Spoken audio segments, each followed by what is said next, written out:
ada persoalan atau problema atau tantangan Anda.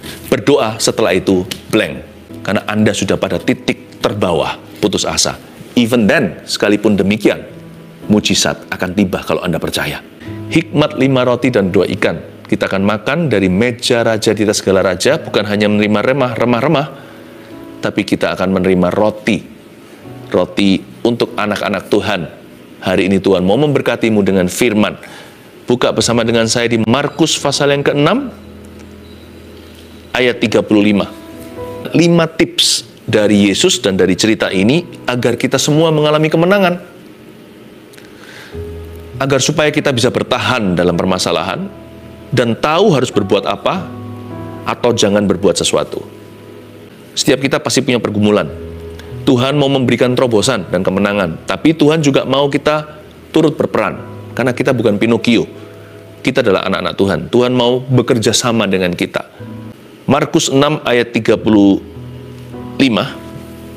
Begini bunyinya. Pada waktu hari sudah mulai malam, datanglah murid-muridnya kepadanya dan berkata, tempat ini sunyi dan hari sudah mulai malam. Suruhlah mereka pergi, supaya mereka dapat membeli makanan di desa-desa dan di kampung-kampung sekitar ini. Ayat 35 dan 36 yang barusan kita baca. Ini background story-nya Yesus di sebuah island atau sebuah daratan.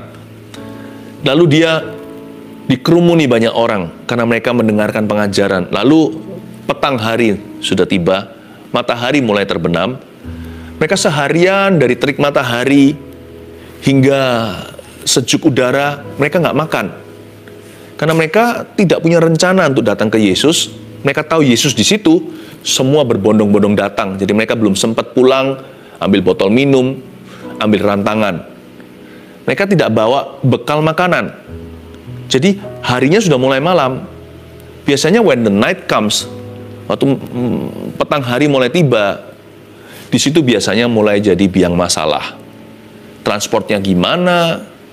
Ntar mau kalau mereka harus menyeberang lewat danau, atau aduh nggak bawa senter, nanti mereka nggak bawa api kan zaman itu. Jadi gimana ini jalan dalam gelap-gelap hanya dengan remang bulan?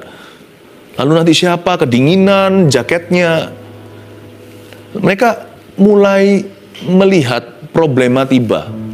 Malam di sini secara profetik bicara tentang kondisi tidak menentu. Ketika kita tahu bahwa kita ini akan punya rintangan. Pada waktu malam hari seperti itu, murid-muridnya panik sendiri. Lalu main suruh-suruh. Pertama bilang sama Yesus begini, tempat ini sunyi, hari sudah mulai malam. Masa Tuhan nggak tahu? Kalau kita datang ke Tuhan, jangan beritahu informasi. Tuhan Maha tahu. Kalau kita datang ke Tuhan, mari kita bicara hati ke hati. Meskipun Tuhan Maha tahu, itu hubungan namanya waktu kita heart to heart. Jangan datang beritahu Tuhan, Tuhan aku punya masalah. Siapa nggak tahu. Tuhan aku dapat rintangan. Tempat ini sunyi. Orang-orang sekelilingku itu tidak menolong sama sekali. Mereka sama sekali tidak mensupport aku. Tidak mendukung. Apaan katanya mendukung, tapi malah justru menjatuhkan. Malahan memanfaatkan. Mencari keuntungannya sendiri-sendiri. Mereka nggak peduli. Hari sudah mulai malam Tuhan. Kelihatan di sini ya beda level sama Tuhan Yesus. Murid-muridnya sudah ikut Tuhan sekian tahun pun masih jauh. Padahal seorang murid harus menjadi seperti guru. Kalau kita mengikuti Yesus ya harus menjadi seperti Yesus. Tapi Tuhan itu sabar. Kali ini Tuhan memberikan kepada murid-muridnya sebuah pelajaran dan latihan yang luar biasa. Menjadi rema dalam kehidupan kita. Tuhan bilang sama mereka gini, suruhlah mereka. Kan mereka bilang gini, suruhlah mereka pergi. Tuhan berkata, no. Tapi jawabnya ayat 37, kamu harus memberi mereka makan. Wow. Ini yang membuat mereka shock dapat jawaban begini. Karena di depan mereka bukan 5 orang, 2 orang, 3 orang, 5 orang. Di depan mereka itu 5.000 laki-laki. Belum lagi terhitung anak-anak dan perempuan. Jadi bayangkan itu puluhan ribu orang. Waktu Tuhan Yesus berkata, kamu yang harus memberi mereka makan, mereka terkejut. Mereka mungkin ada juga yang berpikir, guru kita ini waras nggak ya? Karena Tuhan bicara dari level yang berbeda. Di sini loh, kita pelajari sesuatu dulu ya. Nomor satu, dari jawaban Yesus ini kita bisa tangkap pesannya. Catat ini sebagai poin pertama. Ini adalah tips ke-1. Jangan suruh-suruh kalau belum beri lebih dulu. Manusia itu kan gitu. Sukanya suruh-suruh orang lain, tapi dia sendiri nggak mau ke situ. Suruh orang pergi ke sana, dia sendiri nggak bersedia. Suruh orang melakukan sesuatu, dia sendiri tidak mau melakukan itu. Bedanya Tuhan Yesus dengan guru-guru lain, apalagi ahli Taurat, adalah orang-orang Farisi hanya bisa mengajar dan menuntut sesamanya. Tapi Tuhan itu memberi teladan. Kalau Tuhan suruh kita mengasihi, dia dulu naik kayu salib dan mengasihi kita sampai mati. Kalau Tuhan suruh kita mengampuni, Yesus sendiri di atas kayu salib dengan begitu sakitnya, luar biasa, tidak kemanusiaan. Dia masih bisa menghembuskan nafas dengan ngos-ngosan dan berkata, dengan seruan terkuat dari paru-parunya yang menderita karena digantung di udara, Yesus berteriak begini, Father, Bapa, ampunilah mereka. Mereka tidak tahu apa yang mereka perbuat. Yesus nggak pernah suruh kita melakukan sesuatu atau memberi perintah, asal main perintah doang. Inilah menjadi biang masalah seringkali kalau kita dalam rintangan, atau dalam persoalan, atau challenges ahead. Kalau kita diperhadapkan dengan sebuah tantangan, biasanya membuat keruh itu adalah attitude kita yang salah atau sikap hati kita yang buruk. Dalam kondisi panik, murid-murid main suruh-suruh. Karena itu kita pelajari di poin 1, jangan bossy jadi orang itu, jangan sukanya perintah-perintah. Boleh perintahkan orang lain, kalau kita memang berada di posisi otoritas seperti orang tua. Tapi pastikan Anda jadi teladan dulu, karena itu inilah golden rule atau peraturan emasnya. Inilah tip nomor 1, agar kita itu bisa mengalami kemenangan total. Supaya kita juga bisa mendapatkan dukungan yang sepatut dan seharusnya. Makanya kita harus menunjukkan teladan, supaya orang lain nanti bukan hanya belajar dari kita, mereka melihat bahwa kita itu sungguhan. Kita itu nggak pura-pura. Banyak orang tidak didukung bukan karena orang lain tidak mau mendukungnya, karena salahnya sendiri. Karena dia tidak membangkitkan simpati. Bukan berarti kita cari pencitraan untuk diri sendiri. Bukan loh ya. Tetapi ada orang tertentu memang tidak layak didukung hidupnya. Ada orang tertentu tidak layak dikasihi. Tidak layak diampuni. Tidak layak diberi. Tidak layak untuk didukung. Tapi untungnya, setidak layaknya kita, Tuhan tetap mengasihi kita. Tuhan tetap mengampuni kita. Tuhan tetap mendukung kita. Nah, kalau kita tahu begitu, terlebih lagi kita harus segera berubah agar kita menabur dengan benar. Nomor 1 diajari di sini, jangan suruh-suruh kalau belum beri lebih dulu. Yesus memberikan sebuah prinsip sederhana untuk murid-muridnya, hidupi sampai nanti Yesus diangkat ke sorga, mereka jadi rasul-rasul gereja. Yesus ajari kepada mereka, kalian jangan suruh-suruh orang. Kalian yang harus memberi mereka makan. Setelah kamu kasih mereka makan, kamu boleh suruh mereka pergi. Setelah kalian mengenyangkan perut mereka atau mengisi kebutuhan mereka, setelah itu baru boleh beri perintah, silahkan pulang kembali ke rumah masing-masing. Tuhan itu memberi kita prinsip yang indah. Kalau kita hidupnya mau ngalami terobosan, kalau kita mau lihat berkat Tuhan, kalau kita mau lihat dukungan orang lain, maka nomor 1, jangan main suruh ya. Belajar memberi dulu. Seorang suami jangan suruh istrinya menundukkan diri sekalipun itu perintah Tuhan. Anda kasih dia dulu. Maka istri itu akan bercermin dengan kasihmu, lebih mudah untuk menundukkan diri kepadamu dan menghormatimu. Tapi kalau yang istri yang mendengarkan ini jangan berkata begini, itu loh, lihat yang dengarkan, Pastor Philip berkata, kamu harus kasih aku dulu, baru aku hormat sama kamu. Nah, firman Tuhan kepada sang istri sekarang, hormati dulu dia mengasihimu atau tidak. Setiap orang yang sadar harus melakukan kehendak Tuhan. Jangan tunggu-tungguan. Orang yang menanti-nanti orang lain berubah dulu, orang itu sendiri memberontak kepada Kristus. Karena ketaatan dan kepatuhannya adalah kepada Tuhan, bukan kepada manusia. Suami dapat perintah, istri dapat perintah, masing-masing punya perintah dari Tuhan. Tapi Tuhan telah menjadi teladan. Tuhan telah menunjukkan bagaimana hormat kepada bapaknya, setia sampai mati di kayu salib. Tuhan telah menunjukkan bagaimana mengasihi jemaatnya. Yang nomor 1 ini, jangan buat hidupmu keruh. Ketika kita ditimpa masalah, mengalami sebuah tantangan di depan, ingatlah, beri lebih dulu. Give, it will come back to you. Yang berikutnya, ayat yang ke-37 kita baca sekali lagi ya. Tetapi jawabnya, kamu harus memberi mereka makan. Kata mereka kepadanya, jadi haruskah kami membeli roti seharga 200 dinar untuk memberi mereka makan?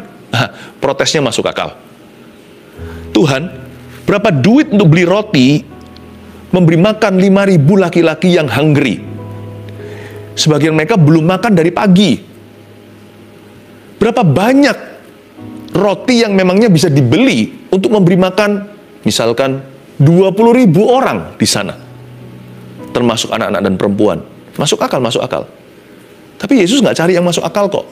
Tuhan itu maha kuasa. Tuhan hanya menunggu ketaatan kita. Kalau mereka bisa lihat yang Yesus lihat, mereka bisa seprinsip dengan dia. Disitulah permulaan mujizat. Makanya prinsip nomor 1 tadi, jangan suruh-suruh.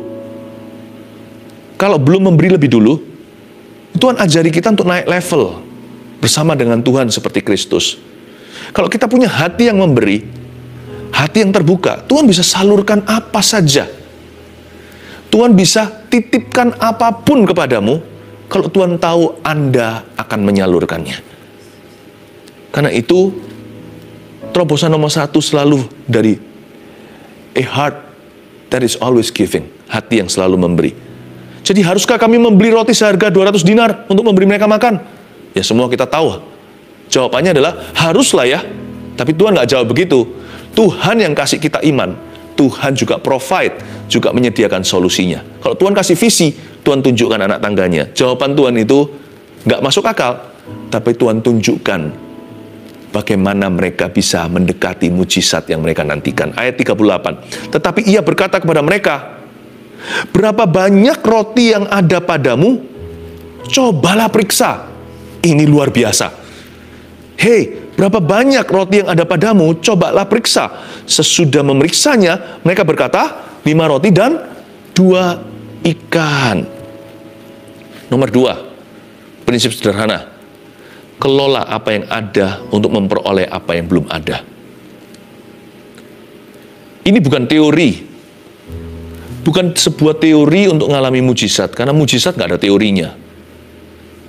Tetapi ini adalah langkah-langkah baby, adalah langkah-langkah bayi, ketaatan kita. Tuhan nggak perlu bantuan, Tuhan hanya ingin kita itu mengerti kehendaknya, mengenal isi hatinya, dan sepakat dengan dia, dan memberi diri tentunya kalau hati kita terbuka dan memberi. Kalau kita itu tidak begini sama Tuhan, tidak tutup pintu, sangat gampang Tuhan untuk menunjukkan kemuliaannya kepadamu. Tuhan itu sedang mau ajari murid-muridnya sesuatu.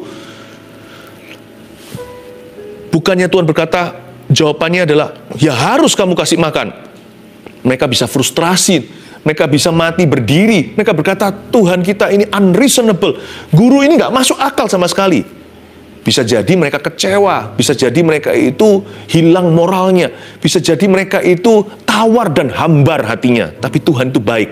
Step by step, heart to heart. Selangkah demi selangkah, sehati demi sehati. Tuhan ajari. Ayat 38 tadi sekali lagi saya ulangi.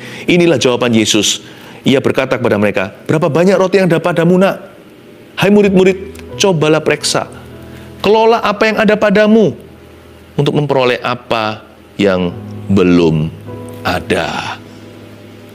Jangan iri sama orang lain punya kalau Anda belum memiliki itu. Belajar syukuri, belajar untuk minta hikmat Tuhan, apa yang harus dilakukan dengan apa yang sudah ada di tangan, yakni 5 roti dan 2 ikan. Daripada kita mengeluh, daripada kita dengan mata cemburu, iri melulu, orang itu kok punya itu, kita jadi tumpul secara rohani. Tapi kalau kita berkata, Tuhan terima kasih, aku nggak punya banyak, I only have a few, sedikit di tanganku 5 roti 2 ikan ini, tell me what to do. Wah, itu sumber hikmat. Beritahu aku apa yang harus kulakukan dengan ini. Please tell me. Aku ingin mengelola sedikit yang di tangan. 5 roti 2 ikan. Syukuri dulu, thank you, thank you, thank you. Rumput di sisiku lebih hijau daripada rumput tetangga. Aku bersyukur untuk mereka, tapi aku syukuri rumputku juga. Jangan iri hati. Dimulai mungkin dengan rumah tangga atau keluarga Anda. Jangan remehkan family Anda. Hadapi setiap problema itu bersama. Jangan papanya stres sendiri, depresi. Belajar untuk punya mesbah. Sharing. Memang nggak semua bisa diceritakan ke anak, tapi minimal kan bisa gandeng mereka untuk doa, papa mama butuh. Atau suami istri. Jangan jadi Anania Safira, kompak dalam hal yang salah. Tapi kalau dalam hal-hal yang memang perlu untuk saling menopang. Untuk itu kan Tuhan jadikan Anda berdua satu. Kenapa Anda tidak libatkan pasangannya? Ya. Hargai dulu pasanganmu. Kalau Anda bisa hargai yang sudah ada di kiri kanan, yang ada di dalam rumah Anda, itu bisa berkembang dan bisa bertumbuh. Appreciate atau hargai teman-temanmu. Kawan Anda, nggak usah cari orang kaya untuk jadi temannya. Tidak semua persahabatan itu bisa di-cashkan. Lalu keliling mana-mana Anda cari pinjaman, cari belas kasihan, minta orang lain tolong. Tiba-tiba ada berapa teman yang muncul di otak Anda, yang selama ini Anda nggak pernah gubris, nggak pernah abaikan, nggak pernah ingat bahkan. Nggak usah jauh-jauh, solusinya itu nggak tentu jauh. Teman-teman yang ada, perlakukan dengan baik. Jangan menilai seseorang dengan penampilannya. Siapa tahu ketika Anda fair dengan sesama Anda, dengan orang yang sudah ada nih, nggak usah cari seseorang yang jauh. Aku mulai mau berteman dengan orang itu sekarang kalau aku butuh. Nggak usah begitu. Teman yang sudah ada. Pastikan dengan semua ini Anda itu adil dan benar.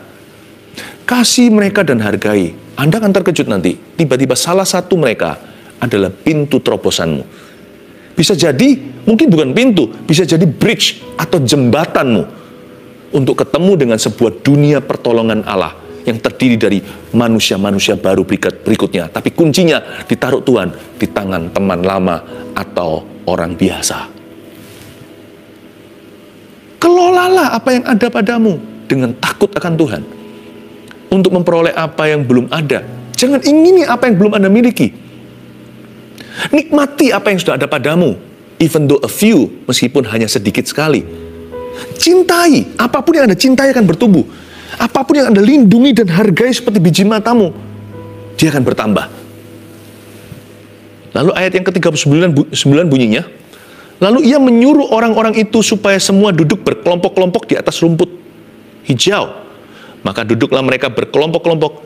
Ada yang 100, ada yang 50 orang. Ayat 39, ini adalah poin kita ketiga.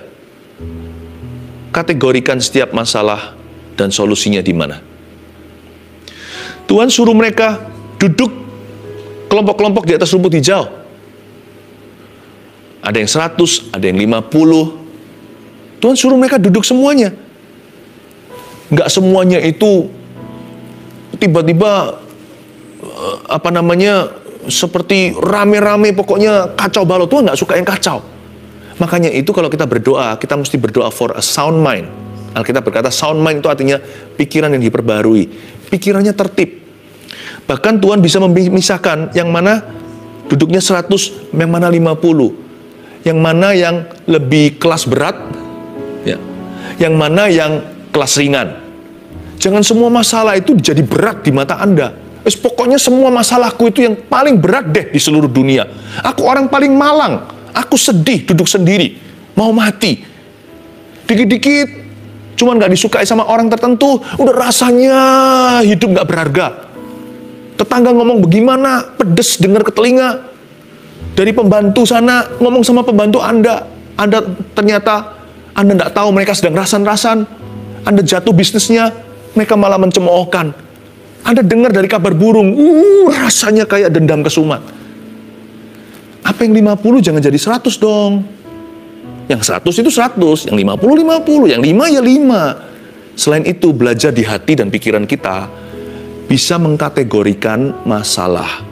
Dan solusinya di mana? Contohnya, masalah di dalam rumah tangga nggak bisa di-solve atau diselesaikan dengan cara bisnis.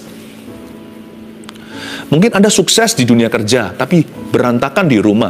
Anda pakai cara yang sama di tempat kerja, main suruh-suruh, perintah-perintah. Cara bos begitu, istri harus tunduk. Tapi Anda belum beri apa-apa. Waktu pun nggak punya, pulang nggak perhatikan mereka. Anda suruh mereka tunduk. Lalu anaknya disuruh nurut, suruh nggak nakal. Mungkin si anak kalau masih kecil cari perhatian, kalau lebih besar mungkin nggak cari perhatian, tapi menjauhkan diri dari Anda. Ini namanya isolasi, atau namanya isolation, atau yang dia benar-benar sengaja untuk jauh dari dirimu, karena dia nggak mengenal papanya sendiri. Bagaimana bisa menyelesaikan masalah rumah tangga gaya tentara kalau Anda adalah seorang angkatan? Main bentak-bentak ya nggak bisa. Karena itu kita harus mengerti masalah kita itu apa, solusinya di mana. Di rumah harus pakai kasih, sekalipun di pekerjaan kita profesional. Kita harus tahu medannya beda. Jangan terapkan peraturan basketball di lapangan sepak bola. Nggak berlaku atau sebaliknya. Tuhan Yesus menyuruh orang-orang itu supaya mereka semua duduk berkelompok-kelompok di atas rumput.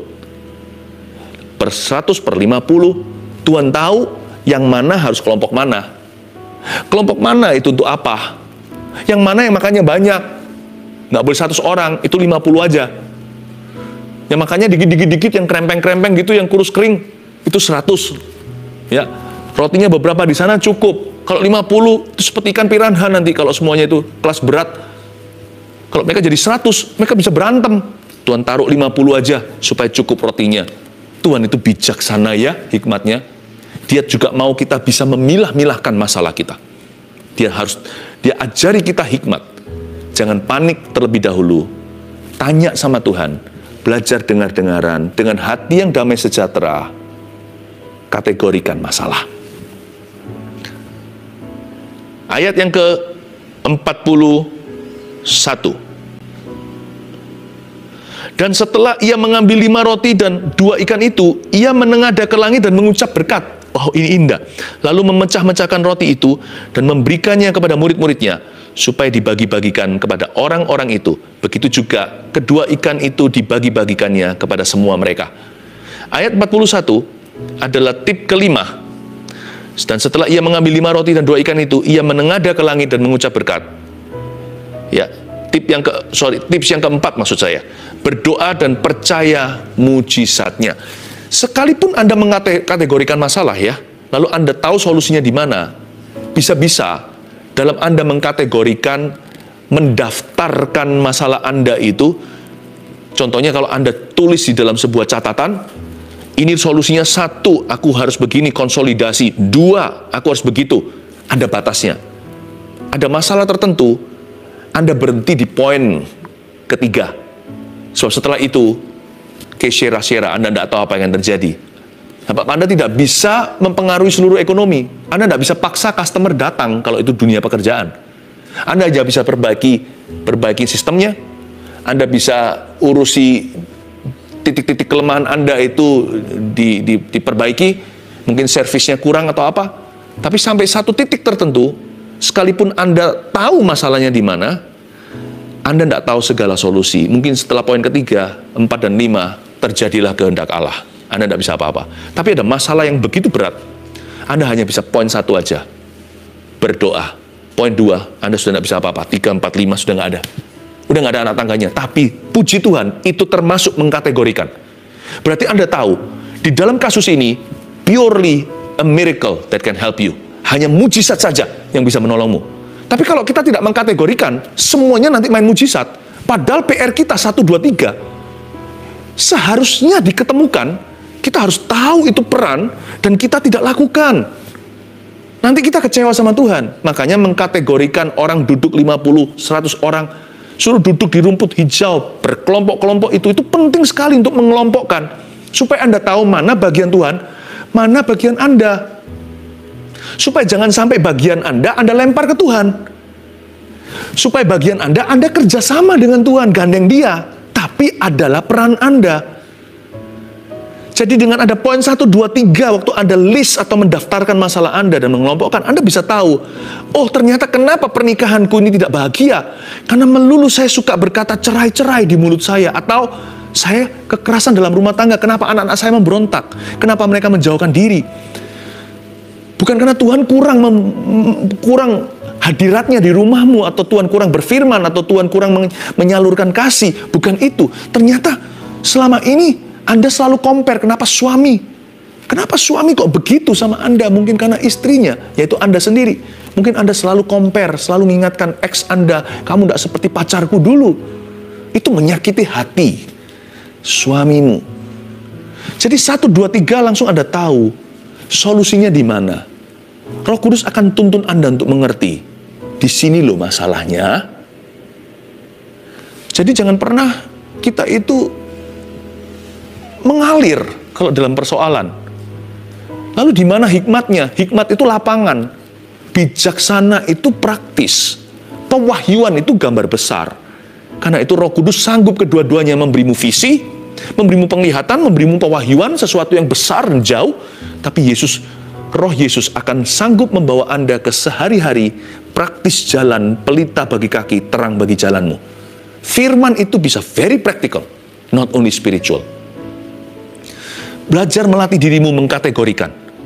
Namun demikian, ada persoalan atau problema atau tantangan Anda tidak bisa melewati poin 1. Berdoa setelah itu blank. Halamannya kosong. Karena Anda sudah pada titik terbawah, putus asa. Even then, sekalipun demikian, mujizat akan tiba kalau Anda percaya. Amin. Itu dia. Dan setelah ia mengambil 5 roti dan 2 ikan itu, ia menengadah ke langit dan mengucap berkat. Believe, percayalah. Tuhan mendengar doa. Believe, percayalah. Doa mengubah segala perkara. Minimal doa mengubah orang yang berdoa. Agar Tuhan mulai bekerja atau bekerja sama dengan orang itu untuk mengubah keadaan dan kondisinya.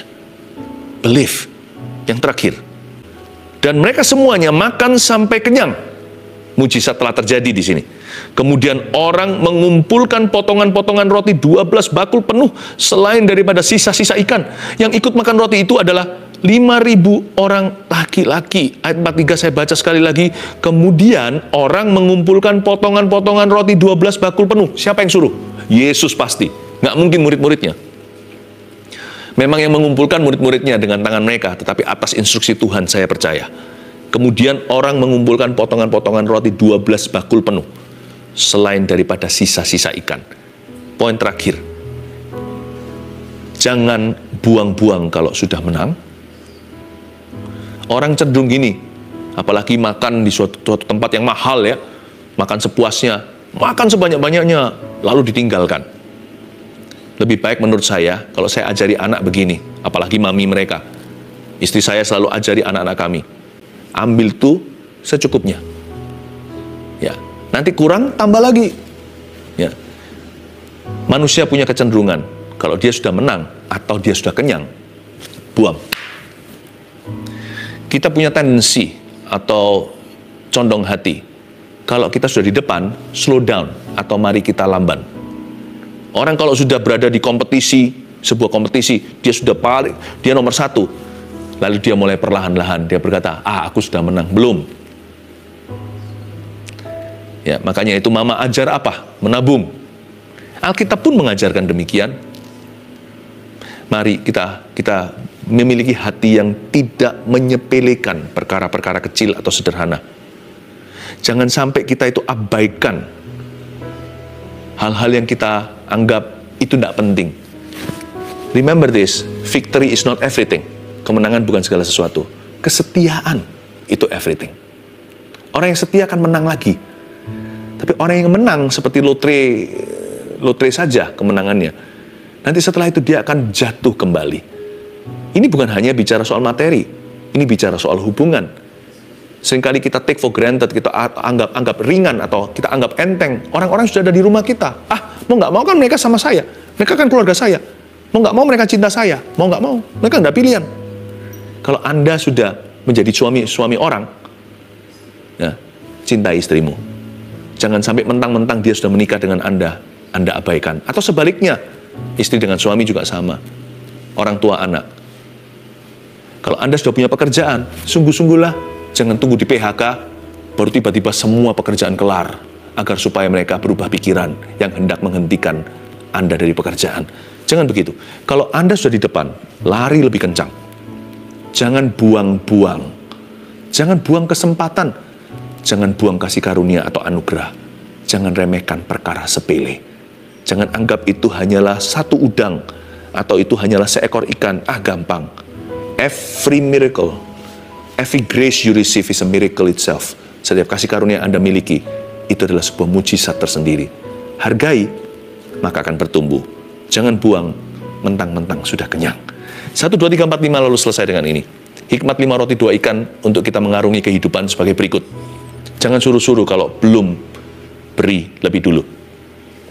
Kelola apa yang ada untuk memperoleh apa yang belum ada. Ketiga, kategorikan setiap masalah dan solusinya di mana. Keempat, berdoa dan percaya mujizatnya. You must believe in blessing. Harus percaya bahwa Tuhan sanggup memberkati. Bahwa berkat itu ada. Yang terakhir, jangan buang-buang ya. Kalau sudah menang atau sudah kenyang. God bless you. Mari